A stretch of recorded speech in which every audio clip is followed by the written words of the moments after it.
you took that $8,000 that he was spending in time, and assuming you didn't increase his reach at all, but you took his hours down to 4 hours, you saved him literally almost $8,000 in time. That's why it's so important to systematize things, to process things, put things in process. And it sounds to me like that's what you guys do. Yeah, absolutely. You pretty much nail a big part of our pitch right there.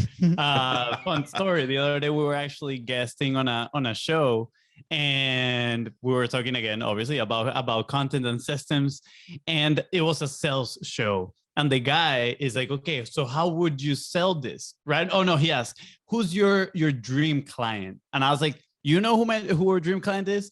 You are, because you publish content and you have a solid sales system on the back. And he's like, whoa, I love it. All right, pitch me.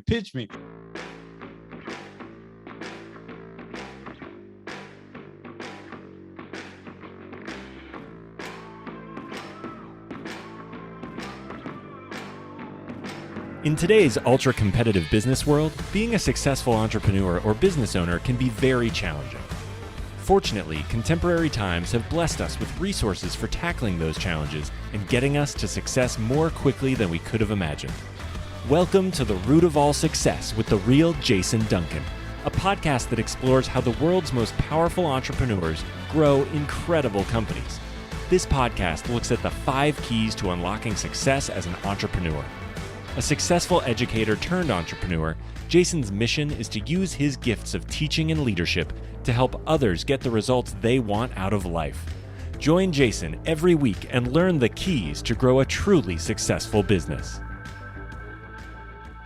Welcome back to The Root of All Success. As you know, I'm the real Jason Duncan, and I use this show, as the intro told you, to interview some successful entrepreneurs about their story and how they became so successful, for the purpose not only just having an interesting story as you're driving to work or you're walking your dog or whatever it is that you're doing when you listen to the show, but as a way for you to understand that those keys that they use to unlock the door of success, you can use it too, man. Like if I gave you the key to my house, you could get in my house. Like the keys that every entrepreneur used to get there are the same 5 ones. And that's what we talk about on the show. You're going to hear me talk about it with Luis and Luis today, my guests on the show. But before we get into that, I've got an episode sponsor for today. And that episode sponsor is Onenine, ONENINE.com. You've got a website as an entrepreneur. You're trying to get your business out there in the world, and you think, well, I got to have a website, but you're not paying attention to it. You're not updating it. Whoever your website designer was at one time is MIA. You can't find them. You need to change some stuff. You've hired new employees. You need to put new photos. You've got a new offer, and you can't find your guy to do it, and you don't have the time or inclination to do it on your own. That's why you need Onenine. Go to managemywebsites.com/root, as in root of all success. That's managemywebsites.com/root. You're going to see something right there that's going to amaze you. What I did is I hired Onenine to manage my websites. They had been designed by other designers in the past. And what I did is I hired Onenine to manage my websites. And what they do is they host it, they protect it, they update it, they keep everything active, they check all the links on a regular basis to make sure nothing breaks, they make sure that it's SEO maximized, all the stuff that you need done to your site, they do for one small flat monthly fee. And if you go to managemywebsites.com/root, you get $600 off of a year of them managing your websites. So we'll go again, managemywebsites.com/root.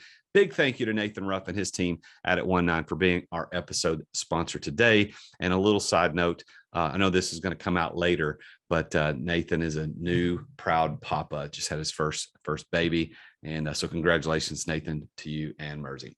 All right, let's go ahead and get into the show today. Let me talk about what you're going to hear. On this show, you're going to hear the story of 2 guys from Venezuela who moved to the United States as brothers to try their hand at a soccer career in college, and ended up falling into being some of the most amazing content creators that you will ever meet. These guys grew up together and they fought when they were growing up, just like most brothers do, but now they work together. And after their last opportunity to pursue soccer kind of melted away, They needed a way to fund their lives, to take care of their families, and they were looking for a way to make impact. That's what we want to do as entrepreneurs, is make impact. And they didn't know where to start, so they did all the typical things, except for getting a job. They just knew they weren't going to go just get a job. They were going to do something else, and so they tried stickers, they tried t-shirts, they tried an ebook library, they did social media marketing, videographer, but they really didn't know what to do. They just tried a little bit of everything.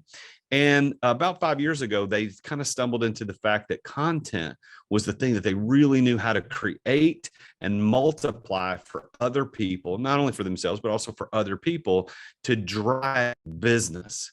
And piece by piece, they built their own content machine. And later they decided, of course, it's time to help other people do it. Now they're businessmen, they're entrepreneurs, they're successful. They host their own podcasts, and they help people who own businesses and who have podcasts turn that long form content into value-packed assets to build the audience that will ultimately lead to a frictionless sale.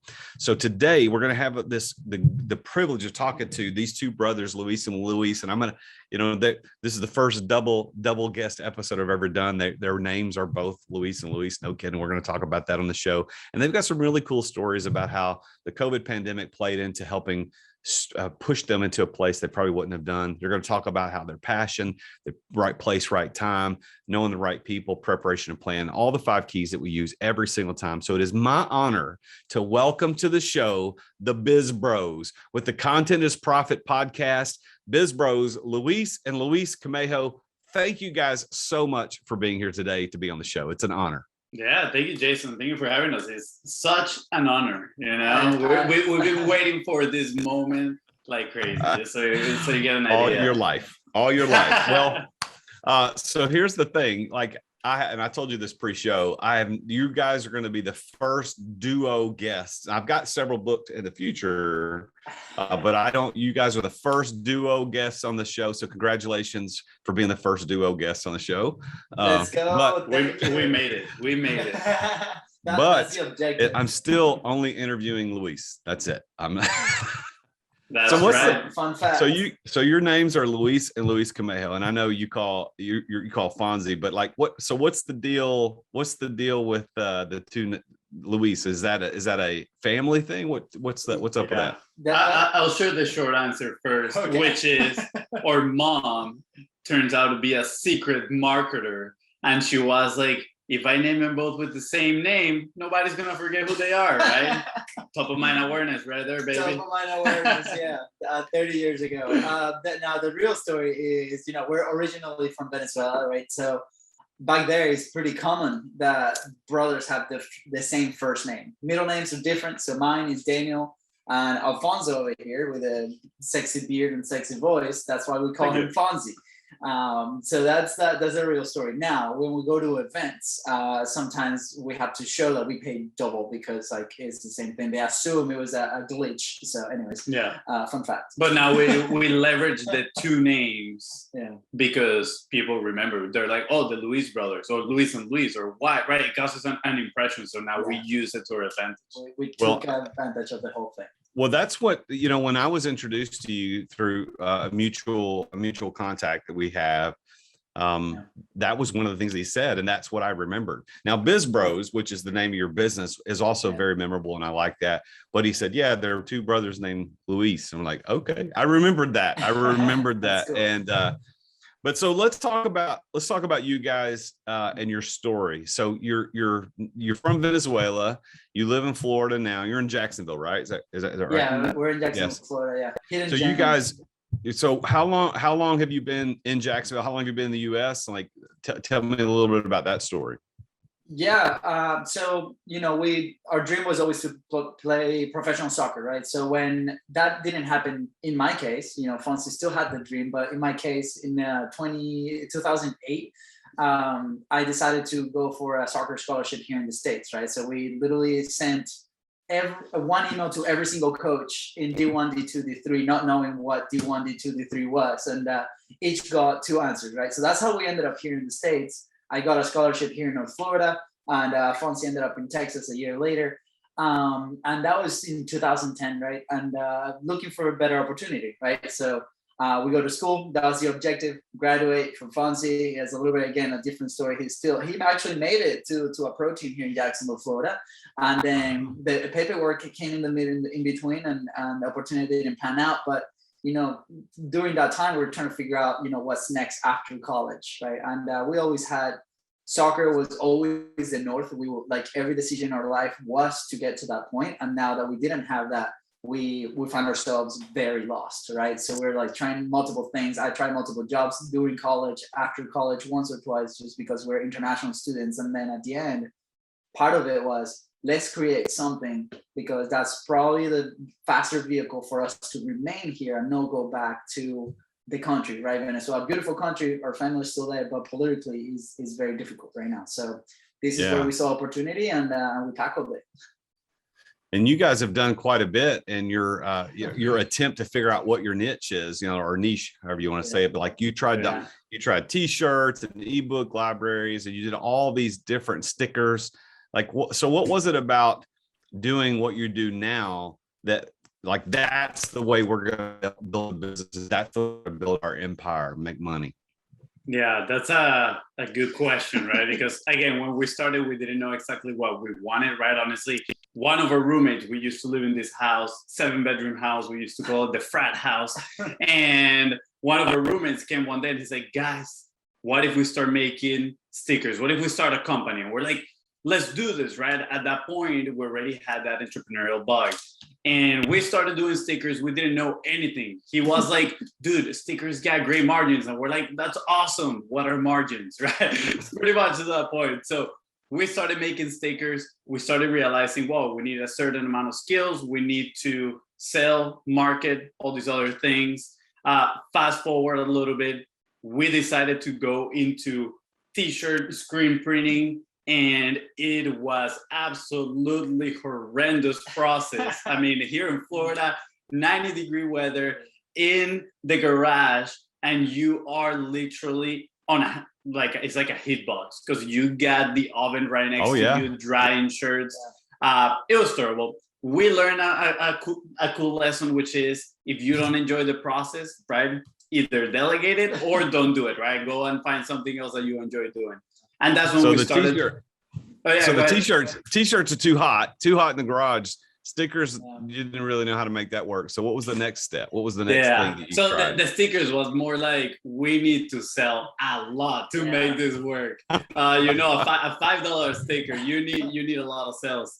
And it was 3 of us, right? So, you know, after the t-shirt, like, we were trying to find out, how do we market the t-shirt business, right? And at that point, it was relationship based with the local businesses, and we will get like these orders from 300 shirts, like for an event, right? And we're like, okay, how can we actually do this online? And we kind of created a brand called Six Foot Southern, and then we made the decision t-shirt was not the thing for us. And we levitated completely online to start doing social media for specifically restaurants at that point. I mean, like many other online entrepreneurs nowadays, we were victim of Ty Lopez, right? We saw one of his ads online, and we're like, dude, the guy got the Lambos, he got the lifestyle. Let's join his social media academy, right? And honestly, we never finished it, but we learned that one thing that pushes us to start on the online world, right? And then we came across Russell Brunson, reading some books here and there. Oh, look at sales funnels. We can do this for other businesses.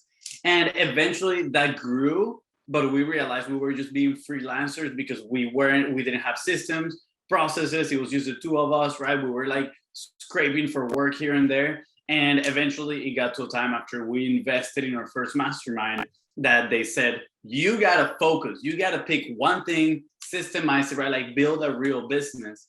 And that's when, you know, that day we sat down, put everything that we knew how to do on a whiteboard, and we ended up picking content. It's like, hey, everybody goes back to content. They ask for content. We're pretty good at content and creating these systems. Let's focus on that. So that was the beginning of it. So what does content mean to you? Like, if you just define, somebody says, well, what the heck is content? Like, you didn't know what margins were, but if somebody came to you and said, okay, content is profit, I don't have any idea what that means. What is content? What would you say? Yeah, well, that's great that you said it, right? Content is profit. We have it here for those watching the video, right? Right in the back. But it's like literally the process of creation and putting your message out there is a must. Like nowadays, right? We have to become a media company that sells either a product or service first. Is not a company that's selling something and then happens to create content, right? So because guess what? We need to own our message. We need to own our audience. We need to have control of what's being said out there about the things that we do, right? That's why people and business rewards consistency, right? So that's why starting now, if you haven't, it needs to happen. Now, the real issue here is how do we achieve that consistency, right? Like we have a lot of people trying to go through different trends, right? Obviously, we have platforms like TikTok, Instagram. There's so many, right? Coming out, Clubhouse recently, right? And it's like, how do we actually create consistency for either the majority of them? Where's my audience? How do I actually even find my audience, right? A lot of people start publishing on Follow the Advice is just one platform where your audience is, but people don't know where the audience is, right? When we're starting, we're like, is it Facebook? Is it Instagram? Is it TikTok? And then shiny object syndrome just confuses even more. But here's the thing, right? If we can create a system where we can leverage our time and create something like what we're doing right now, and then put it in place in different platforms, wherever those are, we can start testing at a very high volume. So it's low time for me, but high leverage because I can put my message in front. I can find my audience quicker. I can receive feedback quicker. And then I can create something that's going to serve that audience to the higher, to the max, right? My English is not very good. Higher purpose. Higher purpose. So yeah. So that's what content means for us, because that's exactly what happened in our journey when we first started publishing, from Facebook Lives all the way to the podcast. And currently we publish more than 400 pieces across many platforms for that purpose, right? How do we find new audiences? How do we test messages? How do we ideas that we put out there? How do we make sure that this is what's resonating? And then we can develop keynotes, presentations, products, different things. And it's been a wonderful journey ever since. So if I had to say it in 3 words, Jason, I would say content is opportunities. Like that's it. Like it just creates a wide range of opportunities. Yeah. Well, you think back to historically before social media, before the internet, before television, before radio. You go way back in the day. If somebody had a message to get out there, what did they do? That message was the content. It was the thing that created opportunity, as you said, Luis, about how, or Fonzie, like how you create opportunity. Is by giving your message. So back before all those mediums were available, it would just be spoken word or print or a sign somewhere. And so you had to figure out, you had to get out, you had to figure out how to say all this stuff in the shortest amount of time so that it creates impact. And then radio came out and people began sitting around the radio listening to stories and people talk. And then television changed the world, then the internet. And now we've got, for good or bad, we've got social media. We've got this place, this small platform, or huge platform to put small content pieces out. And you guys are right in the epicenter of that, helping people do that. Give me one story that's like the coolest, or maybe one of the top 10 stories of somebody you helped get their message out that changed everything. Like, give me a story about that. Yeah. So this story actually is 2 parts, right? So one, us, right? We had this meeting with a bunch of business owners at the time, and we were executing the system for them, right? So for local businesses, gyms, like that kind of stuff, right? And we're pitching, and this guy comes up and he's like, man, like that's wonderful what you guys do there, but where's your content? And at the time we were in that fulfillment phase where we were the freelancers. There was no team or nothing. It was us, right? And we weren't creating. It was just an excuse because we were saying like, oh yeah, we're busy. We're not going to create for us. But that bit our butt, and we were like, man, okay, we gotta figure this out. So that day we made a commitment that we had to create for 45 days straight. And that's when we decided to create our own challenge internally called 45 Live, right? So we would go live every single day with the phone. At the time we were working again with one of these gyms, content comes out, one of the pieces goes organically viral, right? Like inside of their community, this thing has 5,000 views and people are going crazy, 300 comments, right? The GM calls us and he's like, dude, pull it down. Like, I don't want it out there. And we're like, but this is great. Your members are defending your studio. You have other people, this is great marketing. This is what we do. So this happened around 11 p.m., right? And I get home and I have my newborn baby in there. And so I'm like, okay, give him the bottle, put him back to bed. I'm like, man, it's 11:30 at night. I gotta do my video, my daily video, because if not, I'm gonna fail my challenge, right? And this is day 15 of the challenge. And I see there, it was the first time I did it at home. It was always in the studio, it was always outside, right? And I do it at 11:39 and I tell that story, right? And then I close the phone, and 5 minutes later, a message comes in through LinkedIn. And I was like, doing Facebook Live, I'm putting that video on LinkedIn, right? Multi-purposing and making sure that like it's as far as I can go. And this guy comes in like, hey, Luis, dude, I've been listening to you for the last like 10 days. I think what you shared today was really awesome. Do you want to come to a content dinner? And I'm like, sure, what's a content dinner? So like, hey, we're just gonna, I'm inviting like 7 people. We're just gonna record. We're gonna chat about all this stuff, and then you guys keep the content, right? Sweet. That opportunity turned into our first 6-figure client. It was a real estate company, which was incredible, out of a Facebook Live at 11:30 at night. That was the thing that changed everything for us, because it gave us the leverage, the resources to start hiring people right now. The second part of that story is that client. This was a CMO. The company is about 80 people, right? And he, for a full year, was trying to create content on his own from his phone, interviewing his employees. Employees were running away, right? And he's investing 80 hours a month trying to create for his company, right? So he's very frustrated. He's like, man, I cannot get this off the ground. Like, it's just like, oh, I don't know where to post. I don't have a system. Like, it's just very time consuming, energy consuming. A guy that's in charge of 80 people, right? So we come like, okay, Greg, here's what we can do. We can have you in here, and all you need to do is show up for 4 hours. And he's like, 4 hours a week, done, sold, right? And we're like, no, 4 hours a month. That's all you got to do, right? And then we plug in that content in our system, and then we can multiply. So at the very first stage, we tripled their output, with him reducing his time from 80 hours a month to 4 hours a month. So that was a huge return for him, right? And, long story short, after a full year of working with them, we were able to build their team internally for them. And they triple sales with that system, because they plugged it into obviously a very solid sales system. But it was super impressive, because time back, like, we never get the time back. And that was so important, which I feel is a point that a lot of entrepreneurs don't tend to understand when they're starting with their content, right? So I think those 2-part stories might light the fire. Yeah.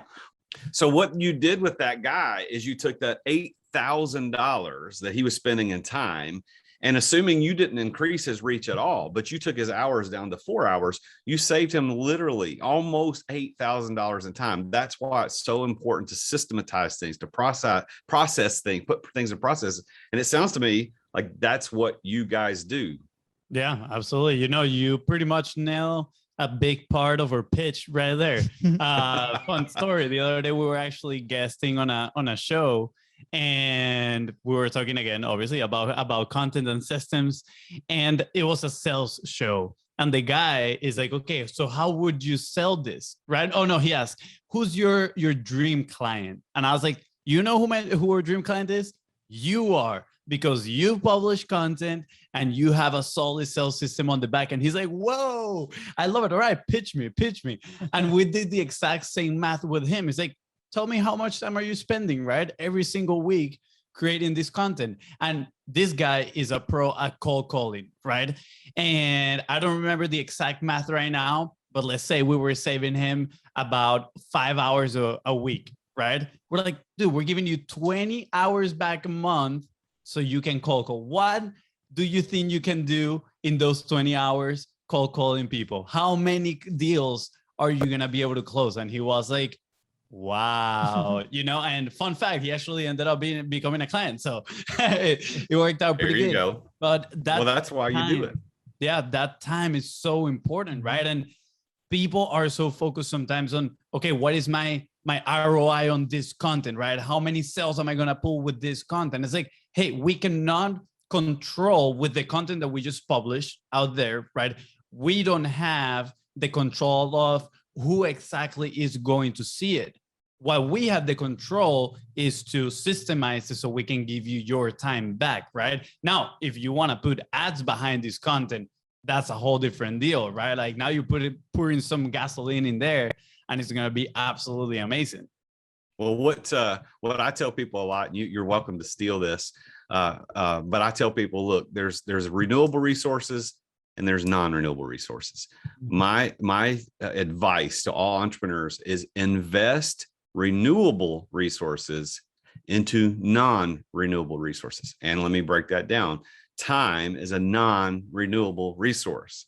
Money is a renewable resource. So if you're looking at, okay, I only have so much time and I only have so much money. All right, take the money and invest it to get time back. So at the very least, if you hire Biz Bros to do your content creation, you're investing money, but that's a renewable. You can go get more of that, but you can't get more of that time back. So if I can swap a few dollars for a few hours, I will do it every single time. Yeah, absolutely. I love it. I'm definitely stealing that. 100%. Well, you're welcome to do it. So let's talk a little bit more about the business story. So when did you start what is now known as Content is Profit / Biz Bros? Like, when did that actually start? So the show was launched, and that's what the Content is Profit side, in March last year, because, you know, COVID came in and every single business in Jacksonville was asked to close their doors, right? So within a week, we got a ton of phone calls saying, hey guys, you know, we're closed for, I don't know how long. Like, we have no idea how money's going to be coming in. This is before SBA loans were announced, and we have to cut the cord, right? And we're like, guys, content is the last thing you gotta you have to cut. Like, this is the thing that's going to connect you to your clients, to your audience. We can set up systems online, but, you know, at the end of the day, people made their decisions, and within a week we lost about 80% of our sales, right? Wow. And we're like, man, what are we going to be doing, right? So we had we panicked, to say the least. Well, I panicked. Fonzie gave me 2 slaps and said, go take a walk, right? And when I came back after, you know, chilling for a second, we sat down. We're like, this is the opportunity to launch the show, right? Mm-hmm. So Base was still a thing. There were a couple clients in there that we were like, we didn't fit. It was a fit anymore for us, right? Because we're levitating towards that other product, right? The multi-purpose side of things. And this gave us the opportunity to restart, right? So we launched the show just as a way to put our voice out there. We already did the 45 live challenge. So the voice was already like put out there.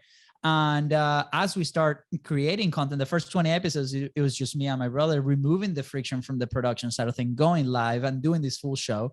And then we're like, we're running out of things to say. What about we bring people and start having conversations about how they're actually using their content, how they're growing their businesses, how this thing. Something beautiful happened, because as soon as we started doing this consistently, again, like we decided to do it 3 times a week, right? And live, because that was what worked for us to be consistent, right? If we didn't announce that we were going to be doing it, it was not going to get done. That's just the way that I guess we function, right? So we had recognized that, and we're like, okay, let's do it and let's commit. Now the word started getting out, and then people started asking, what do we do? And then they listened to the show, and then the guest immediately after the interviews were like, oh man, I'm interested. Can we chat? Like, can you guys show me? And we're like, this is a great opportunity to build relationships, to form strategic partnerships, to maybe find your dream client. And then now the show evolving to this incredible system, right? Where the show is a step in our sales process or relationship building process, how we call it, right? Yeah. Because it's the people that might be beneficial from our content, right? Because we believe that this is the best solution ever out there, right? Like, we're doing at the service of not offering out there into the world, right? So we truly believe, and that's what changed everything. It gave us the resources to hire a team for the first time. We built a team of 7 for the first time ever. And I think starting to move forward. So we are very passionate about the Content Profit side of things. Yeah. Well, I think that your use of that word passion actually makes it's a good segue into kind of the center of what this show, the root of all success, is about. So, you know, I've been an entrepreneur for a long time, built multi-million-dollar businesses, went from unemployed school teacher to millionaire. And in spite of all that, the failures I had at the beginning, I ended up figuring out how to do something I call exit without exiting, which made me live the life that I finally thought that entrepreneurialism would lead to.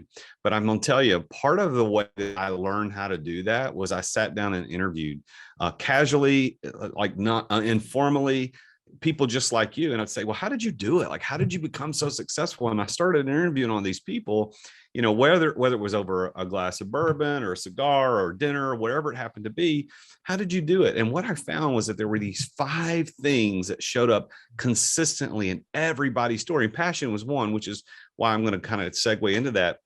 And I think the first key to success, and I want to see what you guys think about this, right? like the first key to success is passion.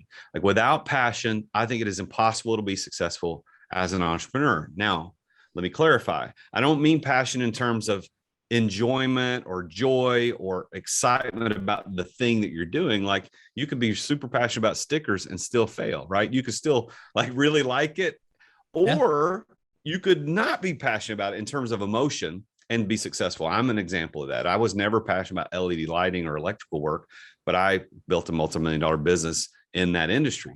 Yeah. Here's what I mean by passion. And I want to see what you guys think. Passion actually means, if you go back and look at the root of the word, means willing to endure, being willing to endure. So for the passion of the Christ, which we talk about in the scripture, where we talk about how that week was called the Passion Week, it wasn't that Jesus was excited and exuberant about going to the cross. It was that he was willing to endure for a greater cause.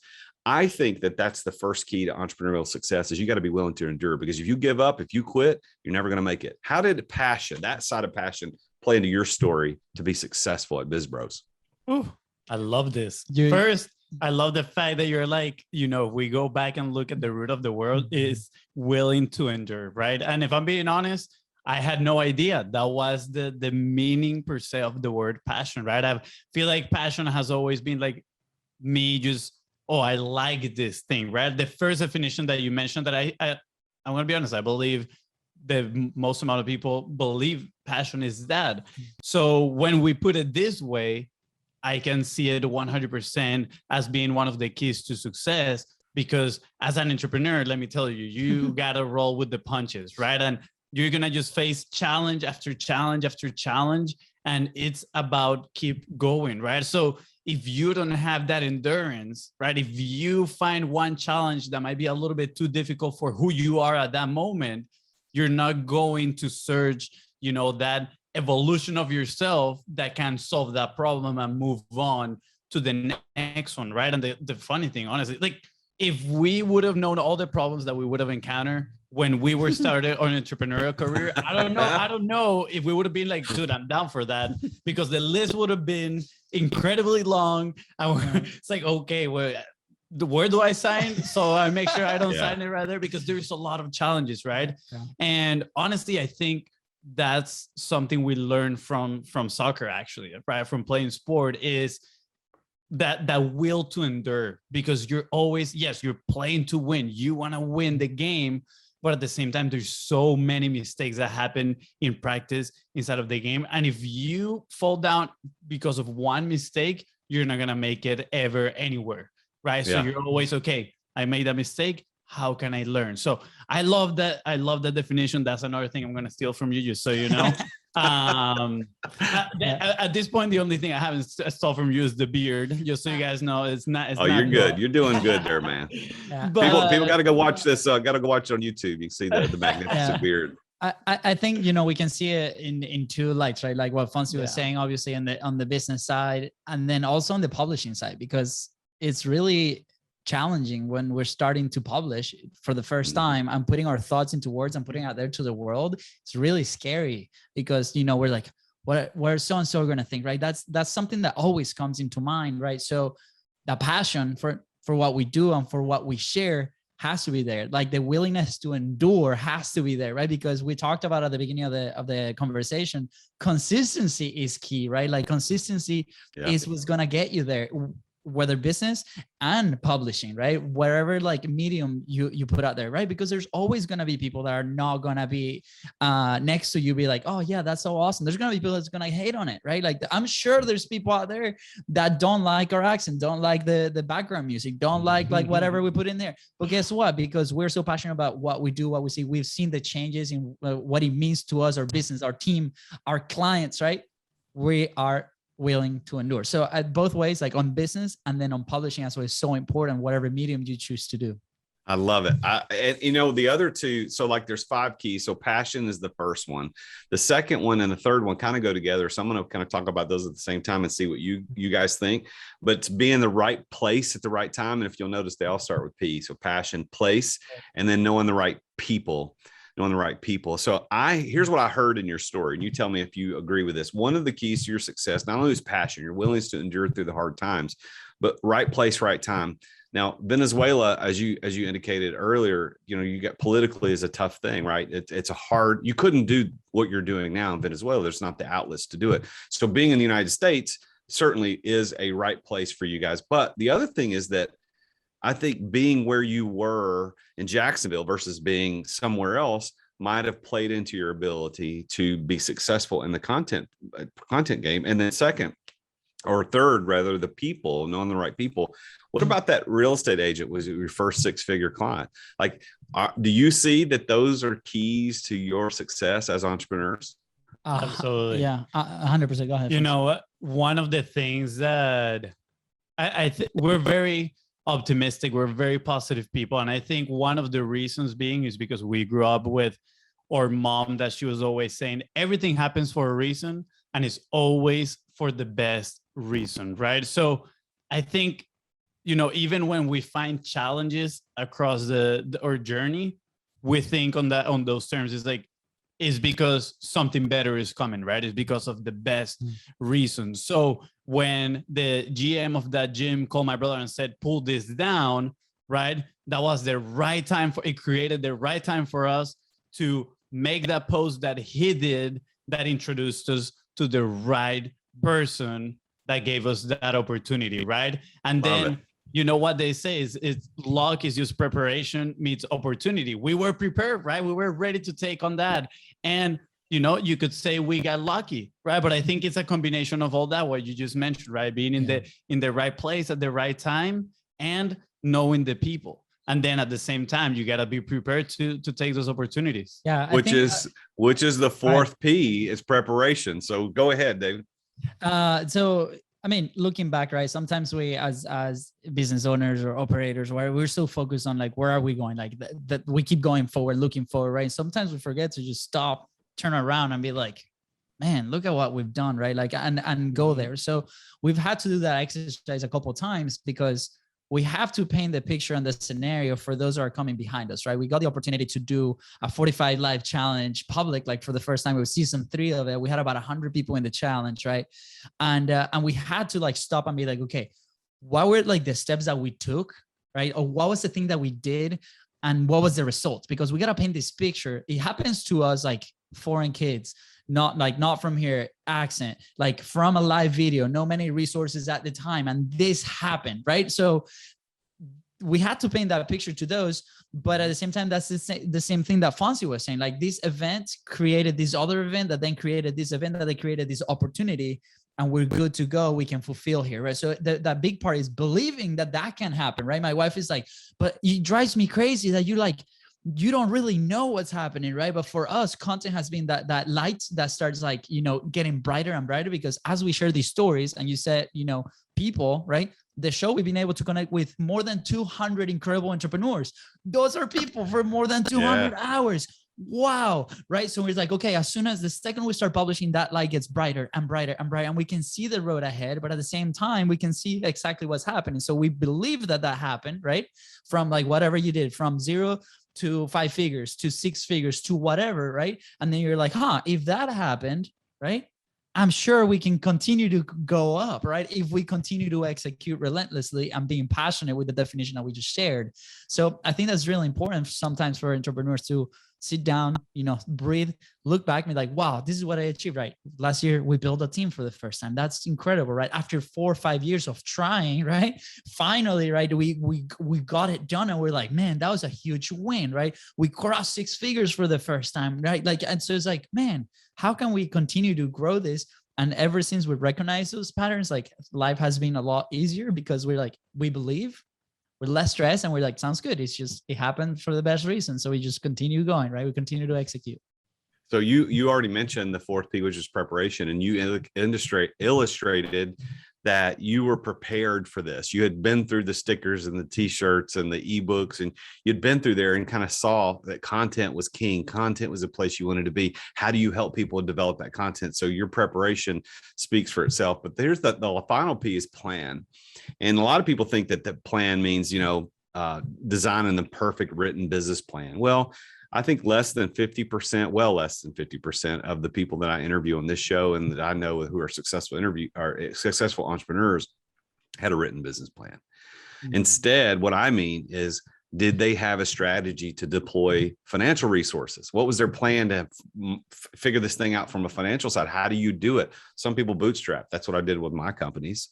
Other people take on venture capital or they borrow money, whatever. But what was your plan to make Biz Bros successful from a financial, like launching financial resources to make it happen?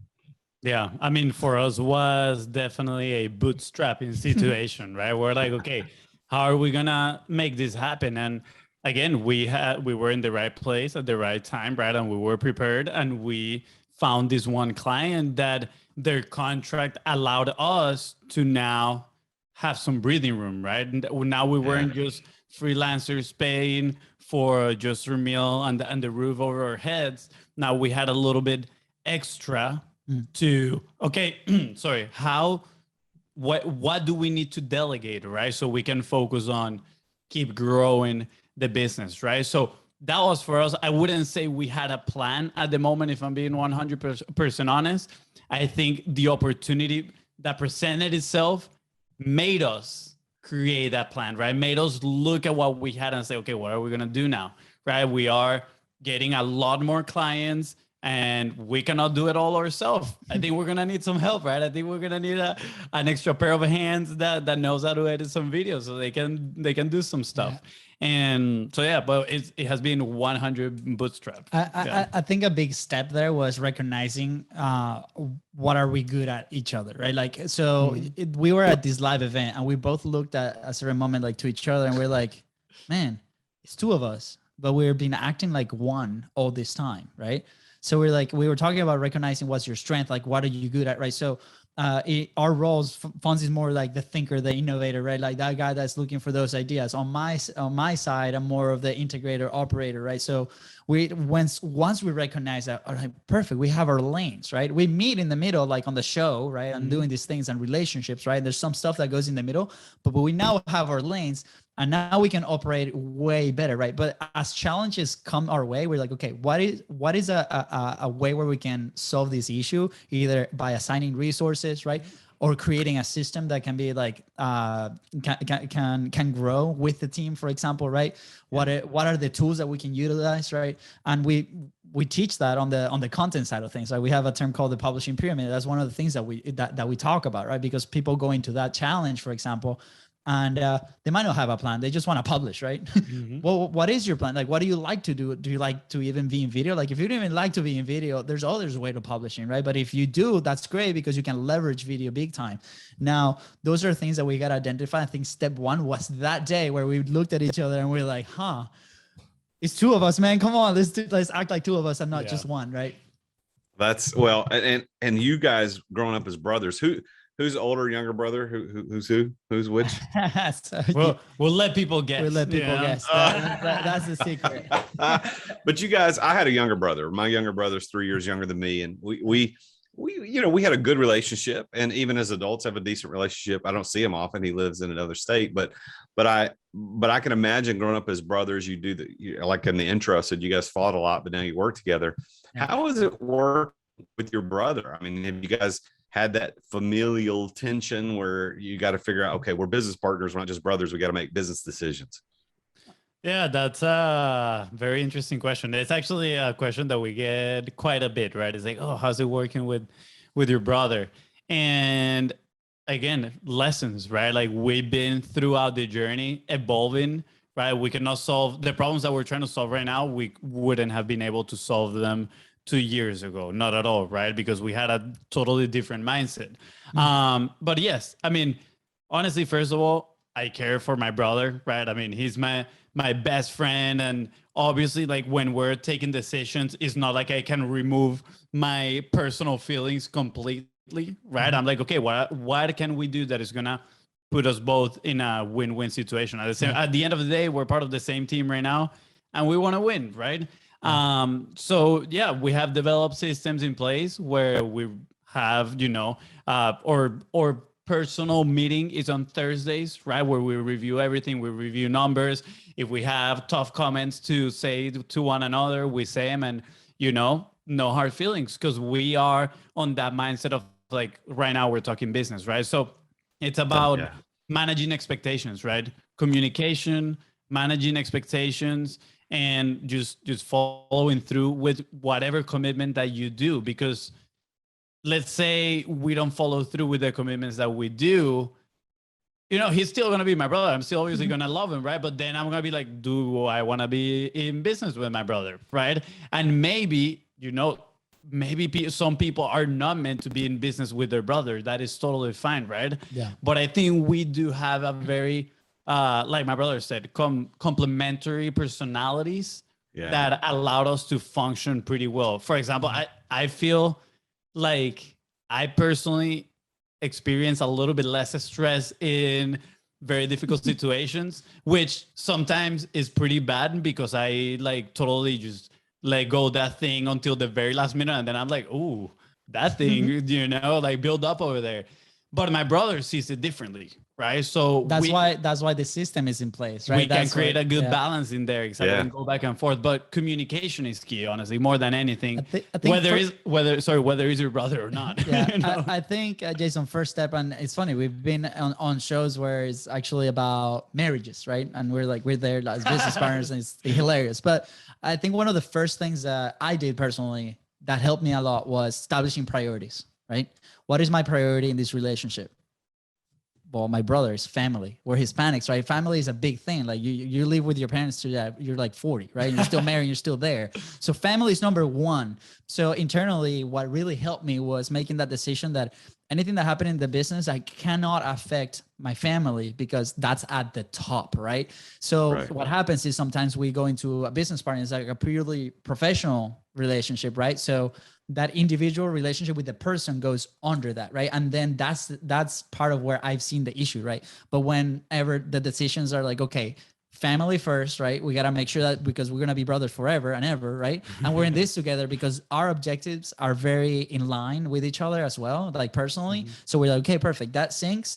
We establish that relationship is priority and business comes after that, right? Like if we need to dissolve the business, because to save the relationship, we'll do it, right? That's not in question, right? So that was one of the first decisions that I personally made in my head to make sure that this goes the way it goes. And that decision was made about 6 years ago, and look at us now. So it's been a fun journey for sure. Well, you guys are a ton to talk to. I talked to you first on your show, and now you're on my show. A ton of fun to talk to. I can imagine you're a lot of fun to work with. So if somebody listening to this show says, hey, these guys are awesome, I want to engage with them, how would they engage with you? Like, how would they reach out to you to ask about your services?